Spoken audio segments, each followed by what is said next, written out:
序号是520，我爱你。我们呢比一个我爱你的姿势，来一个小 V， 是的，我爱你。田中呢，我爱你，欢迎所有当天呢，从前一天呢，欢迎所有海内外所有的。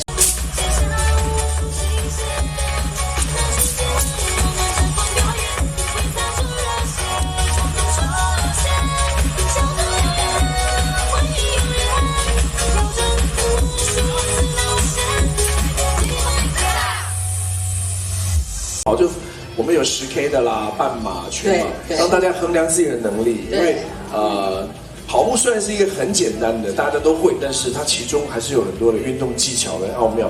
希望如果真的想要提升、挑战全马的朋友们，可以跟我们的教练们请教，他们都非常乐意的去提供一些知识，还有一些技巧给大家分享。是，谢谢吴宁姐回到自己的家乡来参加这个出马，为我们田中马加油！那我们所有的乡亲也都会为我们吴宁姐一起来加油。谢谢田中马太热情了，所以去年跑完半马，今年就又马上回来把自己的出马献给田中，是一个对我来讲很大的挑战，我也希望可以完成这项任务。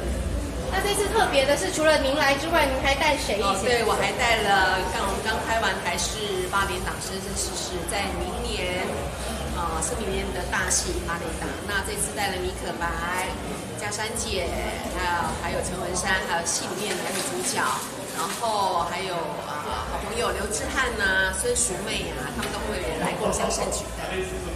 所以大家最近有很认真的练跑？有，因为我的号召，所以从来不运动的艺人呢，因为这一次的号召，他们就开始慢慢的去运动。不管说，当然有的10公里，有的半马，有的人跟我一样报全马。那我觉得这是一个好的开始，让他们去了解跑步的好处和价值。练到有点撞墙，因为跑步真的是一个很累的事情。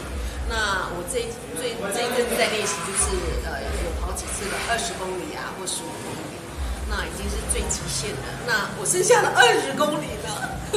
所以，但是我田中乡亲替你加油。对我跑过嘛，10公里半马，所以我知道真正跑在赛道的时候，还有乡亲们的热情鼓励，绝对会战胜你的更加强你的意志力去完成这个全马的。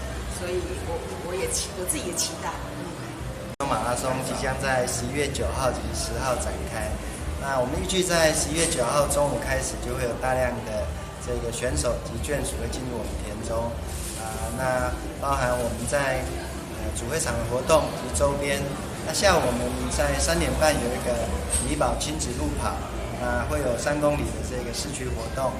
沿线呢，我们乡亲用最热烈来欢迎这一些装扮的选手，为他们加油。也注意这个行车的管制礼让选手能够让他们感受到田中的友善热情。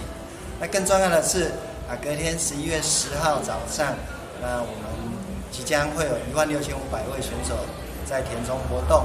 那尤其我们从4点半开始，从4点半开始陆续的交通管制，会将车辆引导到这个高铁周边的停车场，但有提供10部的接驳车由停车场来往返。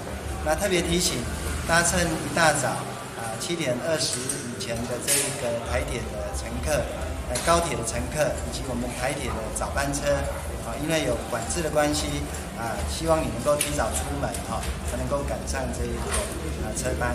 那一路上从我们的市区我们的市中心都是有交通管制的，请各位注意我们在社群上及网络上的公告，大家都能够用热情友善来欢迎来自海内外的选手，也祝大家跑出健康，跑出快乐，谢谢。Kuku ni kalakulan